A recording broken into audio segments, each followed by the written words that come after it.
Okay, so hello everybody. This is the ethical part. Somebody thought you needed ethics. I don't know how. I'm supposed to make a small introduction, but the main thing is our participants, because they're the ones that actually deal with it. I'm just a professor, so if I knew how to do it, I wouldn't be a professor. Let me briefly say something you already know, but in ethics it's always good. You all know ethics, because since you were little, you know ethics. But it's always reminding you something that people tend to forget. First, we always had data. Since the ancient Egypt, we had spies, we had propaganda, so it's always existed. But what happened lately is that we are weaponized with data. So all this amount of data, the speed of the data, the durability of the data has been, well, weaponized. So it's kind of a dangerous things around. It was in 1999, so that's a generation ago, that Scott McNealy, at the time the CEO of Sun Microsystems, said, "You have zero privacy anyway, get over it." So it's very old. So we've been around here for a long time.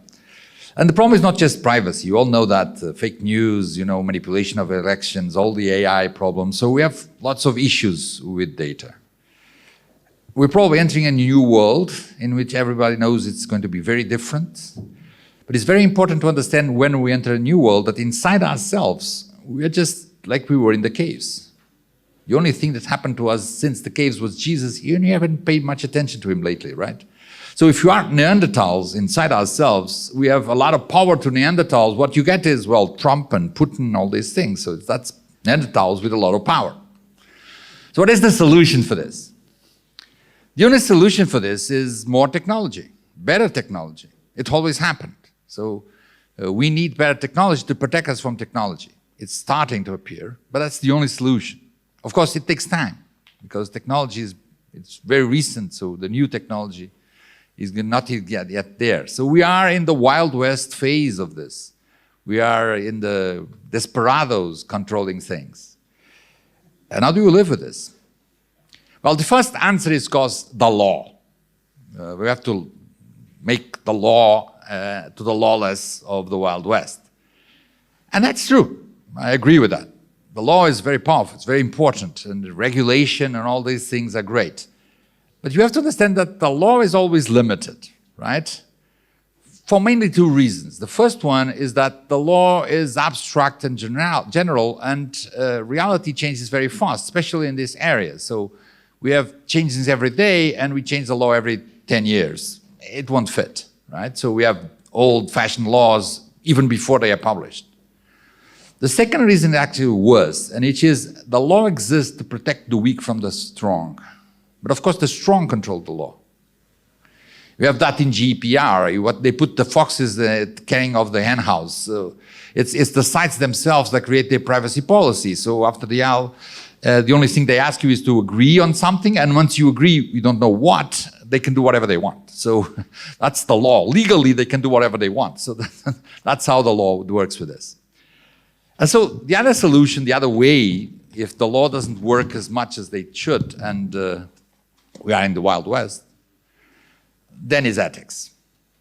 But we don't really believe in ethics, right? We like mechanism, we like regulations. That's something palpable. In our structured and objective times, we don't like ethics. But the point is that without that, you have nothing.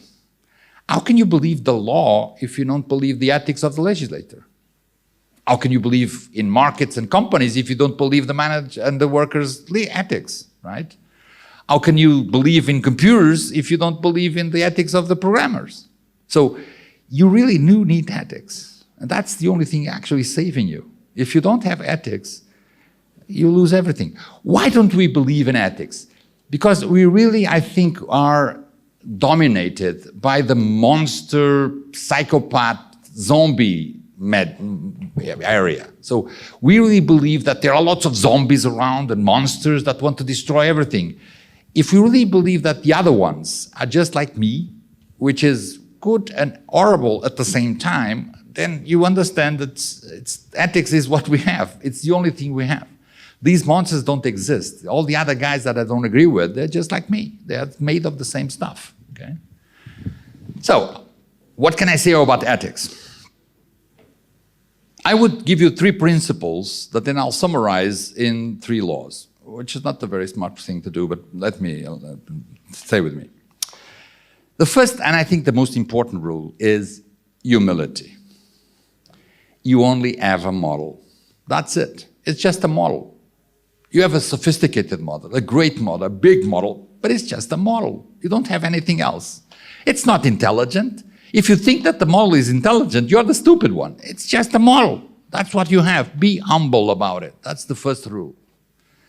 The second rule is don't do to others what you don't dare to do to you.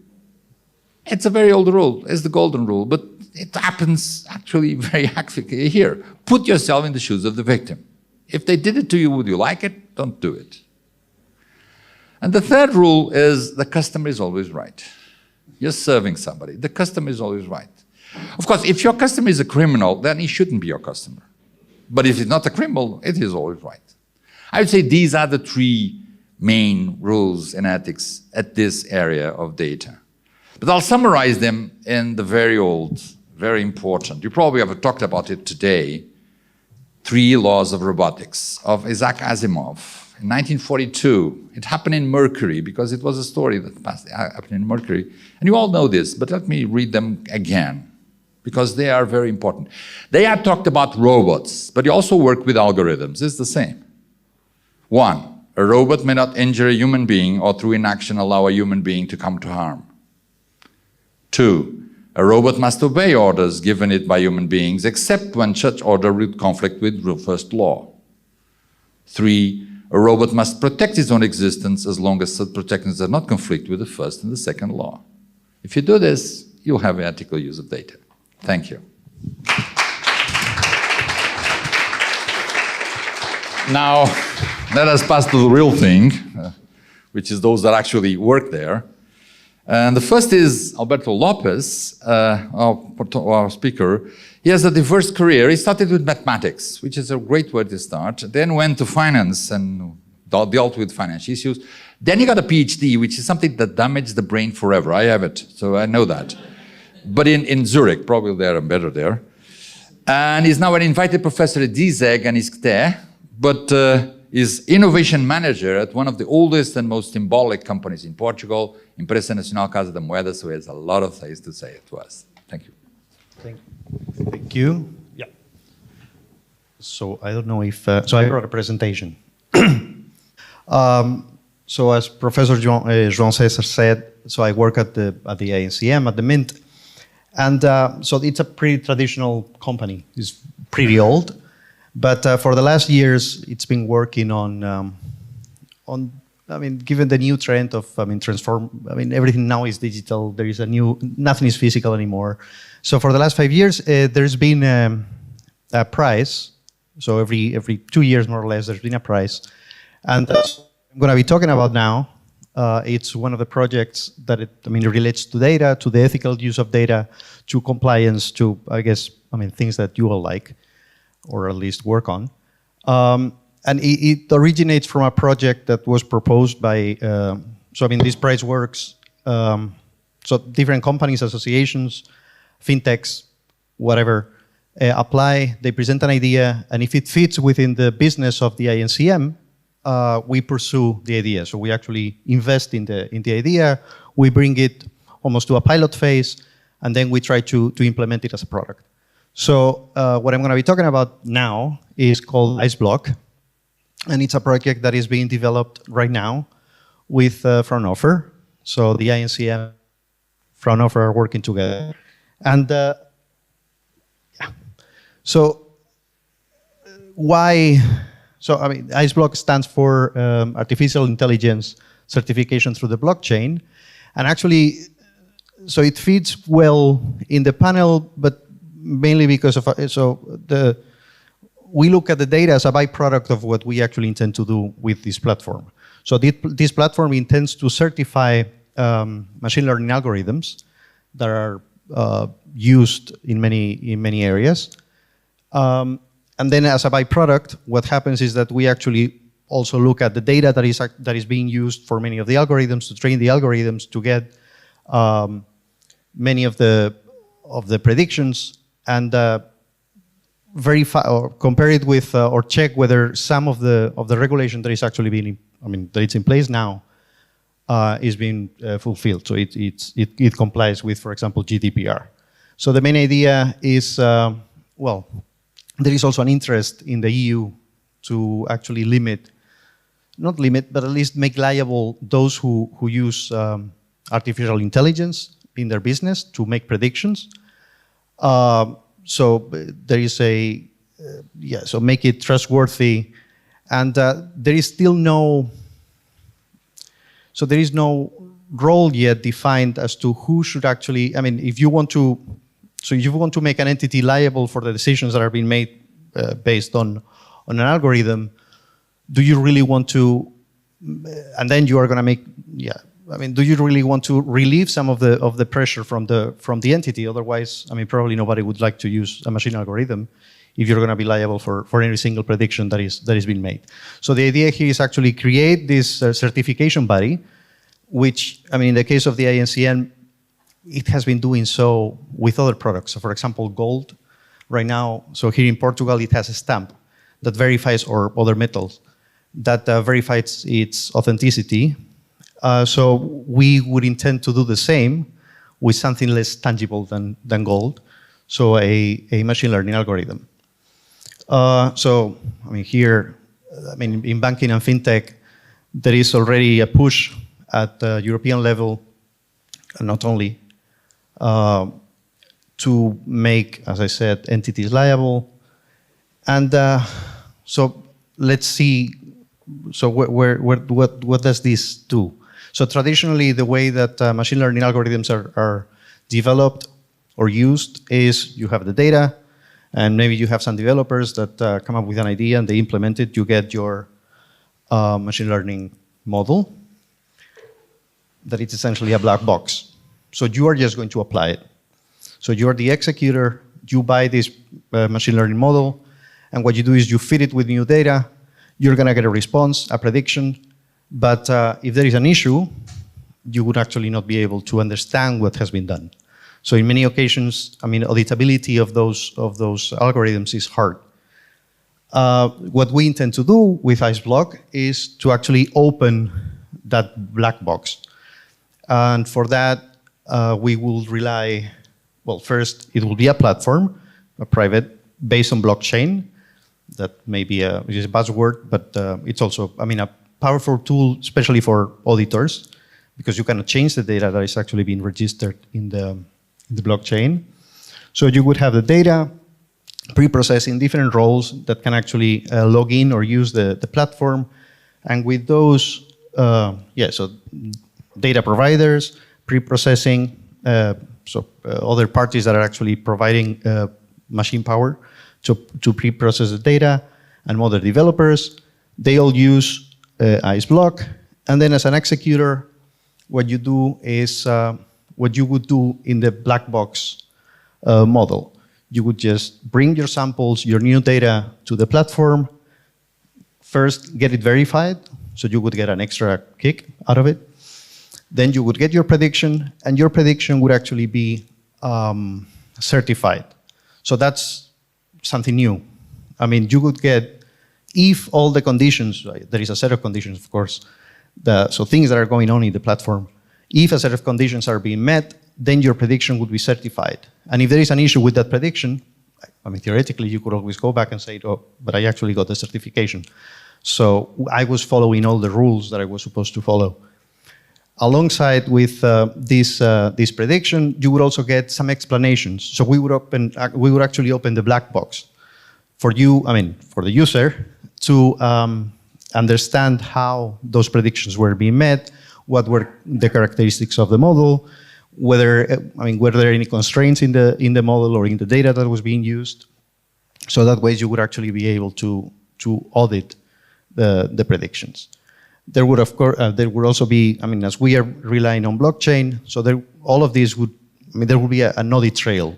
So all the transactions that are being, all the models that are being developed and are being sent to the platform are registered, the different versions, which versions were used to make which predictions, and all of that is all interlinked, intertwined. Yeah, so that's already said. So blockchain, I mean, to many people, whenever you talk about blockchain, the first thing that comes to mind is Bitcoin, but that's not, so leaving aside Bitcoin, blockchain has good characteristics. So it can be said to be private, it keeps the integrity of the data, and it has a trace, I mean, it leaves a trace. So all the transactions that are being made leave a trace.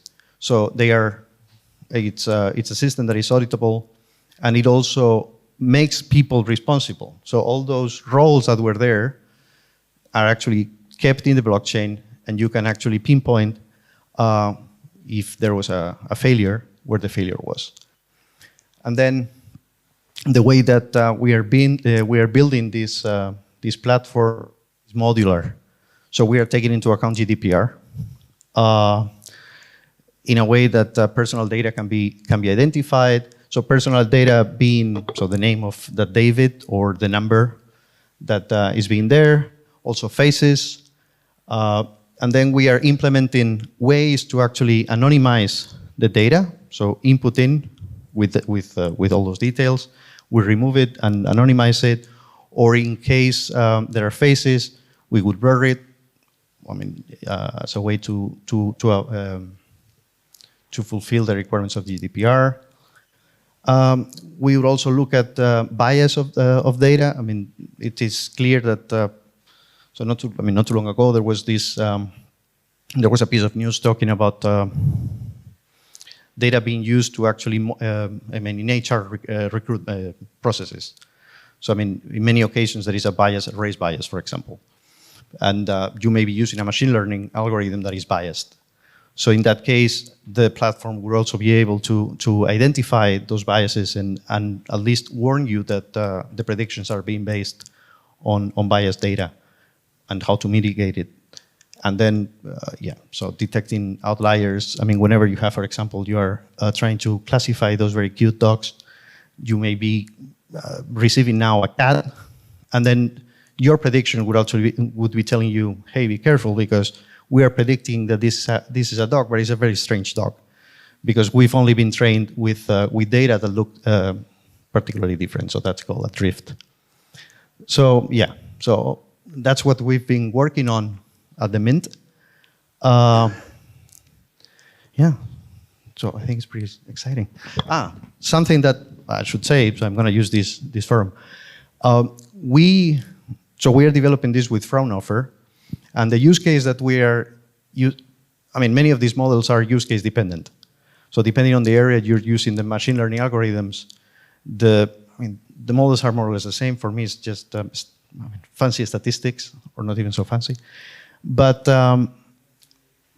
we only have one use case for the detection of glaucoma. So it's in the health area.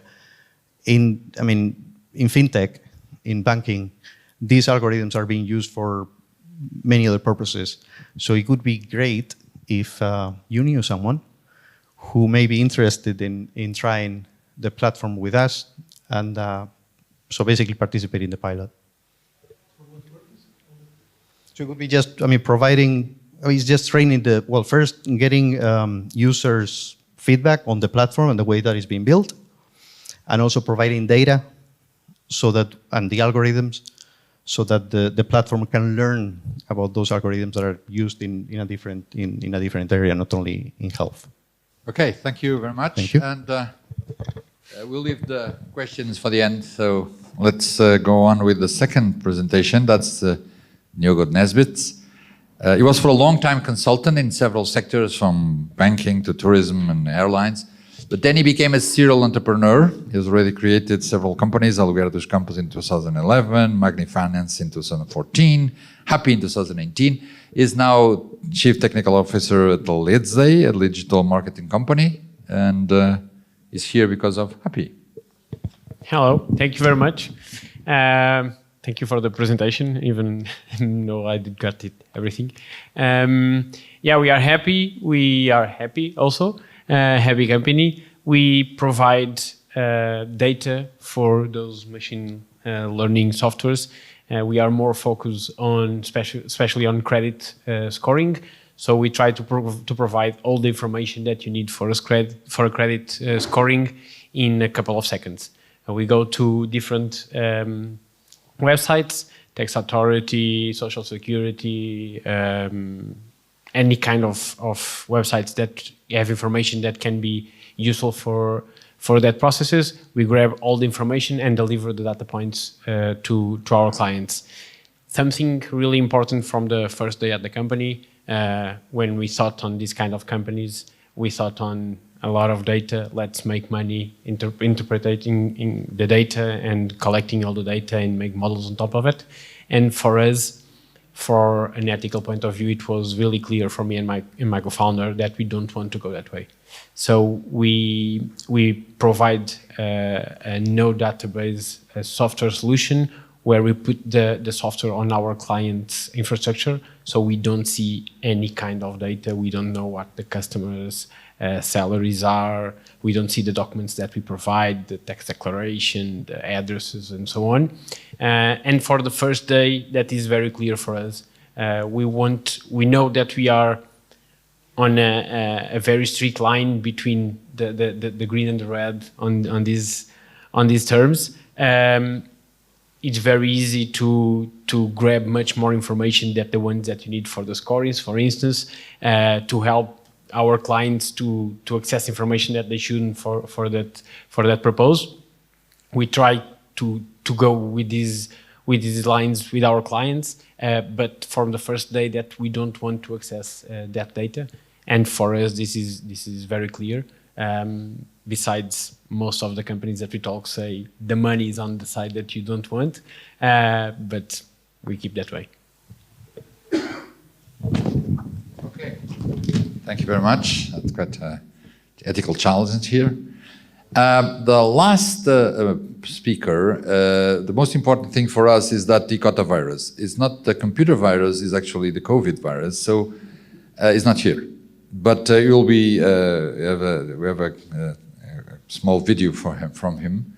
He'll make the presentation. Actually, he'll present himself also. But let me tell you that he works in many institutions, from the United Nations, several of the most important banks in the world. His list is, well, at the top. But he became a world expert in the corporate finance crime. So he's actually detecting the crimes. And in 2018, he created a company, a startup for that. He's the CEO of Elucidate, a company that tracks these crimes. And so you're going to talk about us. Hello, my name is Riedel. I'm the CEO of Elucidate. First of all, thanks very much for inviting me to the panel, and my apologies for not being able to attend in person. To provide a quick introduction, Elucidate is a data science company that works with financial institutions to analyze, anticipate, and score financial crime risk.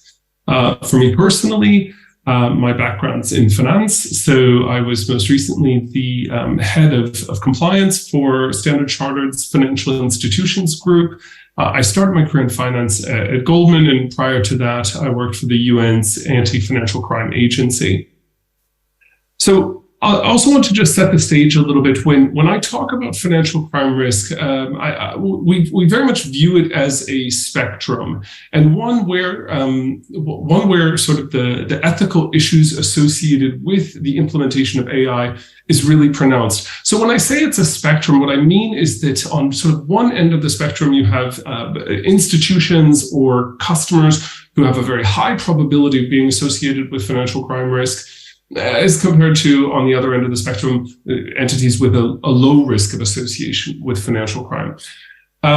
This is as compared to a very sort of structured compliance or regulatory approach, which sort of takes a binary view on whether you have or have not satisfied a regulatory criteria. So the use of AI in financial crime to train models is incredibly important, but not incredibly common today. And so I thought maybe we could first start out by talking about just how it works a little bit in the market. Some of the points of hesitancy to migrate to alternate approaches and how we can overcome those. So today, the way that modeling of risk works in financial crime is less nuanced and less detailed than it is in, say, credit risk. So very often the analysis around financial crime is based on a very limited number of data points. It's almost always internally derived. And what we find very commonly, particularly in an international context, is that the geographic risk element becomes the primary driver of risk. So as an example, if a customer is based in Angola, it's perceived to be higher risk than if a customer is based in Denmark. This may or may not be true. But in a more model-driven approach to analyzing risk, this has certainly some suboptimal outcomes. So just to give an example, using a very, very sort of timely issue, in the south of Turkey, there's a city called Gaziantep, and Gaziantep is a historic center of trade for the region. It also sits very close to the border of Syria. So for about the past 15 years, banks have spent a lot of time training their internal models, if we want to call them that, to determine or ascertain the difference between legitimate commercial activity and activity related to, say, cross-border smuggling or terrorist financing. And those models have become relatively effective at making that determination. However, Gaziantep is also at the center of the region which is impacted by the recent earthquake in Turkey. And that's going to change the commercial profile for a period of time at least. We're going to see a decrease in trade. We're going to see an increase in humanitarian assistance. Because the models are trained by a very, very limited data set, the result of that will be that humanitarian trade will be stopped. It will be investigated. It will be thought to be unusual or potentially suspicious. And the result of that will be a delay in actually delivering humanitarian assistance. So in this case, the use of traditional modeling techniques in financial crime can actually have a very real humanitarian impact on people's lives. It doesn't negate the need for AI. Indeed, it confirms the need for AI because events like the earthquake in Turkey are not black swans. They are relatively common. And whilst compliance and financial crime move very much at kind of human speed, the requirement of the market is that this all needs to operate at machine speed. So moving to a more IA-based approach to assessing risk is really important. But the question is kind of why have financial institutions not embraced that? I think there are three primary reasons why banks have been reluctant to utilize AI at scale. They've utilized it very tactically. So, for example, in compliance departments, you'll find AI being utilized to qualify or auto-close transaction monitoring alerts.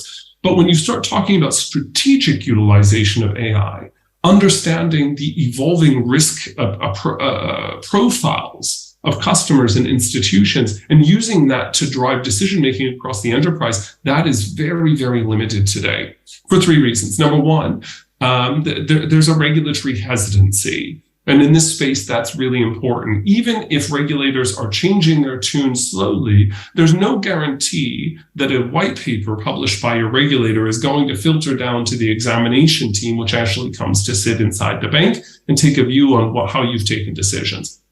The second point is around the explainability issue, and this is related. Right? Within financial institutions, they take their responsibility to manage risk very seriously. Risk management is a part of the DNA of bankers.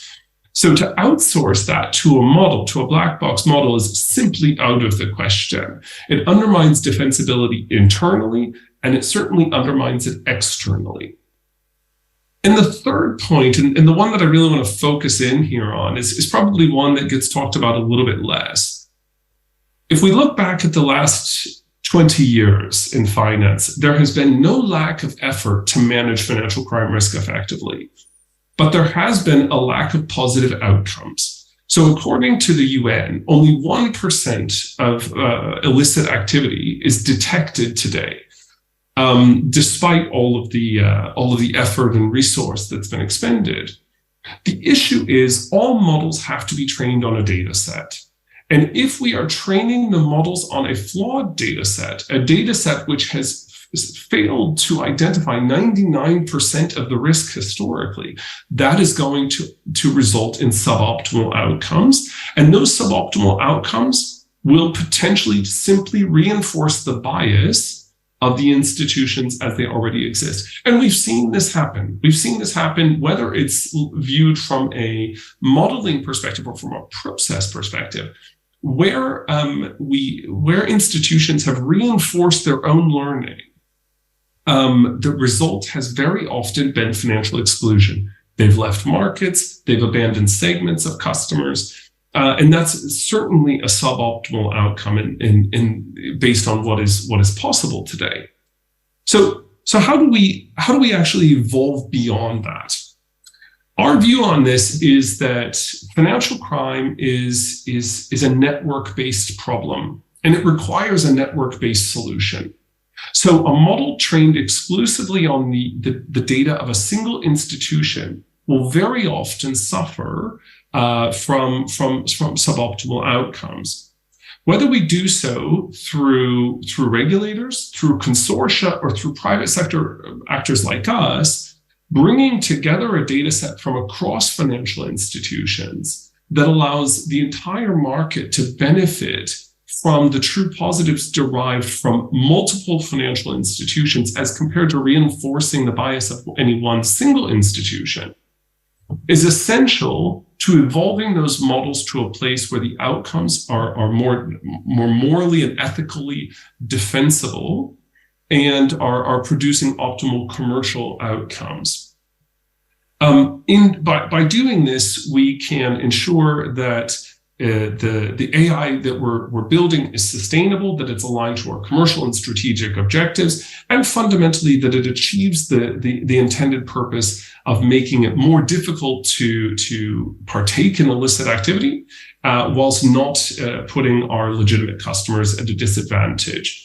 Thanks very much, and I'm happy to now pass on to my fellow panelists.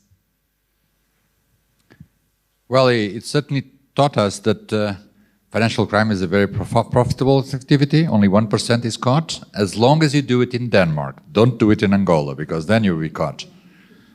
Any questions or comments from the audience?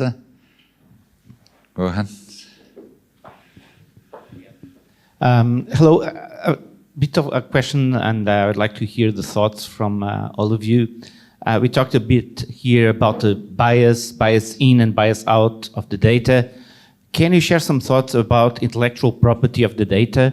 Because if we think of the models that we deploy as black boxes, no one really knows the rights on the intellectual property of the data that was used to train those models. Not so much GDPR, but different data. It can be Nick Cave songs that were trained to produce a new song that was the same style as he, or some painting Van Gogh style. Can you share some thoughts around that?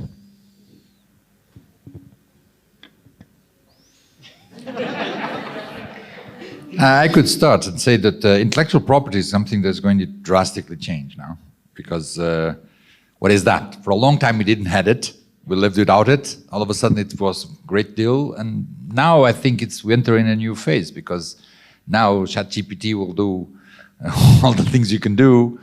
So yeah, from the start, the work in computers, when you go to the old age, there were no intellectual property. Everything was common. Then later, it is the second generation in which you try to create patents and create properties, and there was some algorithms that tried to get money from them. Because before, they were so fascinated by the computers that the originator, the first, and we are talking about 50, 60, 70 years ago, they had everything in common. They didn't thought about it. And actually, if they patented some of the ideas, like the mouse or the ASCII code, wouldn't have any computers.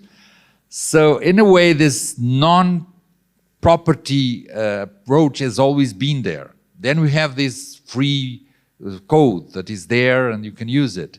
So I would say the big problem here is that you have zero marginal cost. You have a big production cost, but then a zero marginal cost.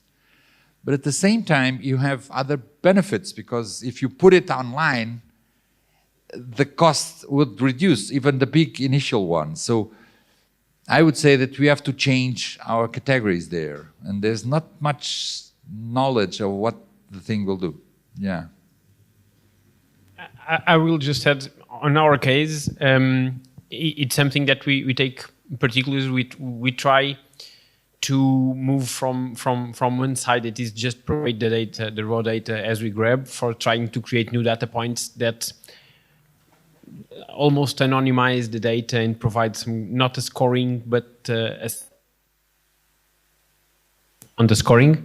But I think what we should discuss, and I think that's the main reason, and I think it's a social problem, not a technical problem, it's that we should go for the ethical side and the ethical side of the companies, that what they do with the data and so on, rather than the intellectual property. Because I think it's a non-end discussion. Who is the owner? It passes to the internet provider, the routers provider. Everyone has information. I think it should come more for what we do and so on. I think what we almost discuss here sometimes, we try to regulate everything, and I think here, if we go for that way, it's a non-end solution. So we will go for trying to regulate more, to stop innovation, because we try to get more regulation. And I think we just try to invest much more on ethical side. I was hearing yesterday to be prepared for this session, for a podcast for some companies that already have ethical project managers that just take care of ethical side of it. Salesforce it's a use case, and I think, on our opinion, it's much more for this side rather than more regulation, more strict ways. So I'm very much biased, because I'm very much into the project that I was talking about, but also, I don't remember his name, but picking up on what Shane was saying. So, I mean, IP may actually, so it may, so instead of fostering innovation, I mean, if you keep on fracturing the use of data, so if I have my data, he has your data, his data, you have yours. So what Shane was describing is that basically our data separately is of no use to him. So if you could actually develop tools to still, I mean, you're still owner of your data, but we can all profit from the information that is hidden there. Maybe not all the data points. We don't need to know what is there. But we can actually train AI algorithms relying on the same data. We have no visibility on it, but we can actually trust what that algorithm is. Well, trust to the point that you can actually trust. Let's say we can trust the algorithm. That would be good. So it may be a fuzzy area. Maybe to get more out of the data, we should be worried less, I mean, on the ethical side, that we are actually doing something for the greater good, and then worry less about intellectual property. I don't know. I mean, that's just what I was thinking in the 5 minutes that you gave me. Let me just add, it's for us, it's really the first scenario that we have when we pitch to some companies. It's legal. Should we have access to that information? Much more than if we can use the right way. I think for us it's very clear that the way that we look to these approaches and to the solution should start changing from what is legal or not, because I think we always find the solution to be legal at some point, and we should start looking to a way that it's ethical for some point. Any more comments or questions? The audience? We have 5 minutes yet, but let me ask you a question, each of you. What are the ethical challenges that you see in your activity? You are certifying things, so what is the ethical challenge of certifying? So what is how can you do it? And you are capturing information for others. What are the limits of that information that you get, and how do you deal with that? Because we are trying to help others to be ethical, but we have to be ethical ourselves. have an easy way out. Because the Mint is a public institution. So... That's dangerous. Well, it's not public. It's owned by the government, but it's private. No, but I think that somehow, I mean, we have a public mission. So all this, I mean, if we look at the assay, so the gold, and I mean, all of that certification part is actually based on rules that sometimes are not even detected by the Mint. So the Mint only implements. In the case of so IceBlock, what I was talking about, so those are like best practices. But there is also, of course, is what the development team or I think that are the best practices. So the people that we talk about. And those so there are is practices. an international standard. Is you're applying the standard. That's it. There is no standard. So the thing, so part of the problem with that with the platform is that right now there is no certification body for those algorithms. So we are working a bit ahead. I mean, it's the innovation lab. So we are working ahead of the curve. At some point, the regulators will come with the regulation that actually says, I mean, if there exists this certification body, what the certification body should actually be looking at, and we may have to tweak a bit what we've been doing. But in that case, again, we are just applying the rules that someone else has thought about. Someone else is. Yeah. So if it's a regulation, because no, but if you don't have the regulation, no, so if what we you're don't have doing the now, regulation, it will be us. you're creating the Yes. criteria. Okay, I see that. Okay, for us, I think there are the current method as we for instance on the credit. I think it's the easiest solution for us. The nowadays solution, where you go to the agency and you put all the documents on top of the table, they will stay there for some days. Everyone will see it. The next customers, the employees, the cleaning lady, and so on. Then they go to a digital agency where they will process the documents. Everyone will have access to everything, and you provide your extract accounts where you have all the information from what you have done on the last 3 months, your wife, your kids, everything.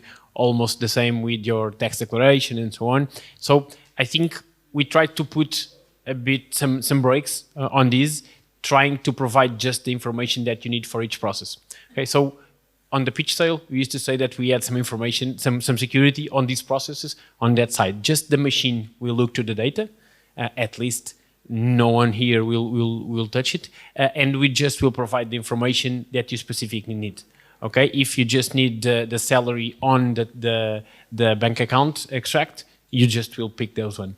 And we make these with the social security. For instance, we can give you 20 years of salaries, but if you just need the 3 last month, we just give you the 3 last month. This is the way that we are increasing a bit of ethical and privacy on the process. What we want to do after, it's just to provide indicators of this information. So you don't need to know my wage, my salary. You just need to know a scoring that is the progression with the amount and so on for that specific credit. It's the second level we want to go with this mindset. Like we don't want to be a $1 trillion company if we can't have some ethical on our development. I think it's based also on our personality. Me and my co-founder, we prefer to do it that way. And again, I think I will go much more for having the project manager for ethics taking care of all of these steps. And I see that probably on the future we will talk much more on this side because the regulator will be much more strict. And the way that you make things. For us, it's very easy to have access to all information. And I think the point is that in 10 years, the information will be everywhere for everyone. Nowadays, for instance, if we start thinking on the tax authority, we have access to all your pharmacy accounts, how many times you go to the hospital. This for insurance can be used how many gasoline you put per month, so I know how many kilometers you make. I think we can take hours here talking about all the information that we can grab, and nowadays it's 10 seconds away from any of us. So I think, or we start putting ethic on all these steps, or we can go wherever our creativity goes. So I think that's our added value here. We will try to enforce this. We'll try to help our clients also to have some checkpoints here, but it's a dangerous way, yeah. Okay, thank you. Thank you very much. Thank you all. In a previous panel, people told you buy insurance. Well, I ask you, be ethical. Thank you very much.